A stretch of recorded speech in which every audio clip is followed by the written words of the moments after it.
Why can't you leave? You know they're toxic. You know they hurt you. You know you'd be better off alone, but you can't leave. Every time you try, you go back.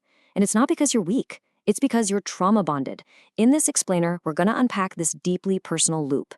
If you've been agonizing over this, wondering what is fundamentally broken inside of you, I'm here to validate your pain and tell you absolutely nothing is wrong with you. Let's dive right in. Seriously, is this you?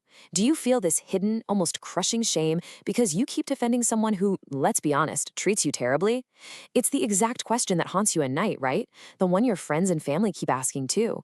But I want to immediately reassure you, returning to your abuser is not a character flaw. It has zero to do with a lack of willpower. Actually, it's a profound, deeply ingrained biological response. And that's exactly what we're going to break down today. So let's put the proper clinical vocabulary to your pain. A trauma bond is an attachment that forms specifically inside a relationship driven by cycles of abuse. Just think about this for a second. Your nervous system has literally been conditioned to treat fear and comfort as coming from the exact same person. It's crazy, right? Your body starts treating the fear itself as a twisted kind of closeness. When the person who scares you is literally the only person you can turn to for safety, well, your biology just gets deeply, deeply confused. And here's the thing, this confusion doesn't just happen by accident. It's manufactured systematically. Take a close look at the power and control wheel here. It really breaks through the denial by showing you the calculated nature of the manipulation you're experiencing. You see, abuse isn't just about physical violence. It's coercion, it's economic abuse, isolation, emotional mind games, minimizing your feelings, and constantly blaming you. It is a whole system deliberately designed to strip away your autonomy and keep you completely off balance. Okay, so why do we stay when we're subjected to all these tactics? Well, it comes down to something called cognitive dissonance. Basically, this is the severe mental discord that happens when your firmly held belief about your partner's good side, you know, how sweet they can be with kids or pets, clashes violently with the painful reality of their abuse. Your brain is desperately trying to survive two deeply conflicting realities. And to survive this clash, the brain often just chooses denial. It minimizes the abuse to restore some mental balance. So that crushing anxiety and self-blame you feel, that's literally cognitive dissonance in action. Now, this dissonance is perfectly maintained by the historical cycle of abuse, which psychologist Lenore Walker identified way back in 1979. Notice how painfully predictable this is. Tension builds over everyday things, an acute abusive incident occurs, and then, this is the crucial part, the honeymoon phase. The abuser apologizes, they show false remorse, or they suddenly act incredibly generous. This temporary calm, it's weaponized against you. It's designed to keep you from leaving safely, feeding you the false belief that finally everything is going to be all right. There is a powerful truth you need to hear right now. The craving you feel isn't evidence of love, it's evidence of conditioning. Just let that sink in for a moment. Are you sitting by your phone right now just craving a text from them? I really need to interrupt your pattern right here to tell you. That intense longing you feel is a biological hijacking. It is not a romantic, soulmate connection. You aren't missing your true love. Your nervous system is just missing its conditioning. So how exactly were you conditioned? It's down to a behavioral science concept called intermittent reinforcement. This is the unpredictable alternating of reward and punishment. Sometimes they're cruel, and then sometimes they're incredibly loving. And science shows this creates the absolute most persistent compulsive pursuit behavior known to humanity. Think about it. A relationship that is 80% painful and only 20% wonderful is actually significantly harder to leave than a fully healthy one. It's mind-blowing, but true.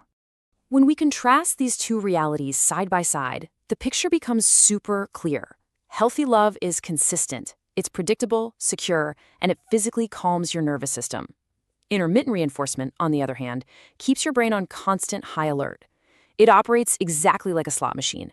The not knowing, the total uncertainty of whether you're going to get the good partner or the bad partner today, that is the actual hook keeping your hand on the lever. And I mean that quite literally. Your brain literally cannot tell the difference between a toxic relationship and an addictive drug.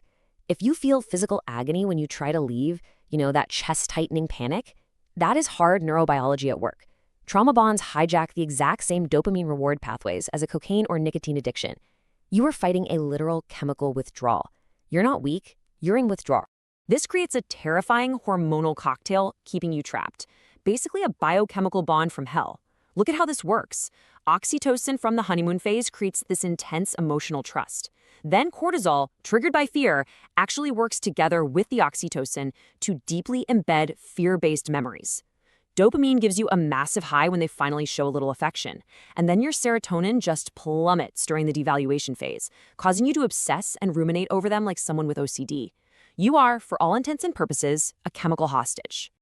But hey, I want to shift your perspective right now. Studies show that survivors who view their relapses, like breaking no contact and reaching out to their ex, as recovery experiments, report feeling empowered 3 times faster than those who fixate on perfect healing. If you messed up and texted them last night, you aren't starting from zero. You are just gathering data on what doesn't work. It's a learning process.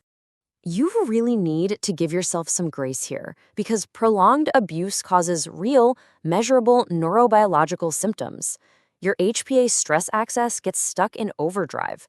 Your dopamine receptors actually begin shutting down to build tolerance, meaning you need bigger emotional hits just to feel okay. Your amygdala is hijacked into a constant fight-or-flight state. And your prefrontal cortex, the logic center of your brain, literally disconnects. This definitively proves that your inability to leave is biological. It's not a moral failing. I want you to really internalize this radical validation on the screen right now. Your body isn't broken. It's recalibrating to a new normal. Take a deep breath and hear that.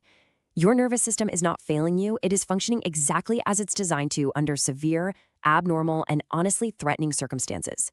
You adapted to survive, and you did survive. But survival mode isn't where your story ends. The most empowering truth of all is neuroplasticity.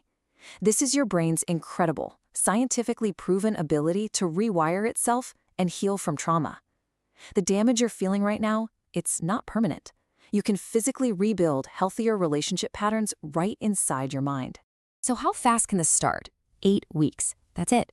Research confirms that just 8 weeks of practicing new emotional habits can physically strengthen the logical part of your brain, the prefrontal cortex, and significantly reduce those overwhelming, trauma-bonded impulses. You are literally just 8 weeks away from a visibly different, stronger brain. Okay, so the crucial point here is action. Here are the exact science-backed steps derived from addiction recovery to help you take your power back. First, recognize this biological conditioning without the self-blame. Second, practice micro-boundaries. Just simply saying, hey, I need 10 minutes to think, in low-stakes situations, physically builds inhibitory pathways in your brain. Third, use gratitude journaling to generate healthy dopamine entirely outside of the relationship. And fourth, embrace post-traumatic growth, knowing that you are building a deeper, much stronger capacity for real trust. Let's be clear, you're not in love, you're addicted. But here's the empowering truth. If you understand the mechanism, you can break it. You're not weak. You're experiencing a normal neurological response to abnormal circumstances. Thousands have broken free. You can too. Real love awaits you on the other side. Please like and subscribe for more psychology facts every Monday, Wednesday, and Friday. And let us know in the comments, how long did it take you to break free? We're all in this together.